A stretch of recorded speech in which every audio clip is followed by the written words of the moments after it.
अगर आपको अपॉइंटमेंट मिल भी गया, his her services are liable to be, क्या मैं जनरल कैटेगरी में क्लियर करूंगा तो मुझे पे प्रोटेक्शन मिलेगा। जय हिंद दोस्तों, कैसे हो आप सब। मैं अंजनी कुमार, एक serviceman banker. Hope you are fine and doing well. Junior associate notification आने के बाद काफ़ी क्वेरीज बढ़ गई हैं। राव दीपेश यादव जी का क्वेरी ले रहा हूँ, ठीक है। Sir, I had to ask a question. Please reply when you get time. I have taken ex-serviceman quota. Currently, I am in railways as a station master, but it is a very tough job. ठीक है, तो bank का job जिनको hard लगता है उनके लिए ये मैसेज है। It is a very tough job and night duty too, यहाँ पे नाइट ड्यूटी भी है। I had given 4 mains before this, इससे पहले 4 मेंस एग्ज़ाम दे चुके हैं। Fighting in civilian will be very difficult. Okay, means अगर वो जनरल कैटेगरी से अगर फाइट करेंगे तो वो काफ़ी डिफ़िकल्ट होगा। I will clear the prelims but will not get into the mains. उन्होंने क्लियर किया है प्रीलिम्स, मेंस क्लियर नहीं कर पाया।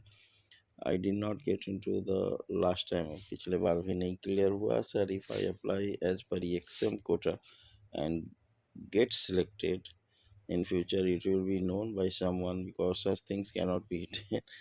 ओके, तो आप ऑलरेडी रेलवे में ज्वाइन कर चुके हो, तो अब आप EXM कोटा नहीं ले सकते, और अगर आप सेलेक्ट होते हो तो it will be a false declaration. EXM quota apply करते हो तो एक फॉल्स डिक्लेयर होगा। Then what action does SBI take, will they terminate me from the job और समथिंग एल्स? क्या वो टर्मिनेट कर देंगे या कुछ और होगा? Please reply sir.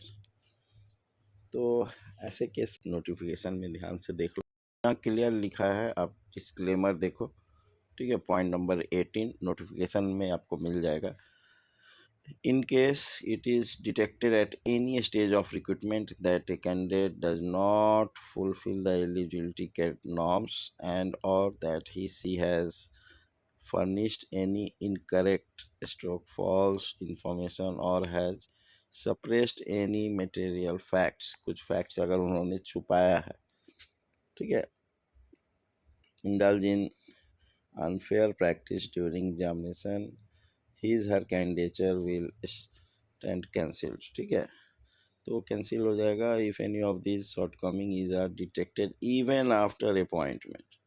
ध्यान से देख लीजिए, अगर आपको अपॉइंटमेंट मिल भी गया, his her services are liable to be terminated.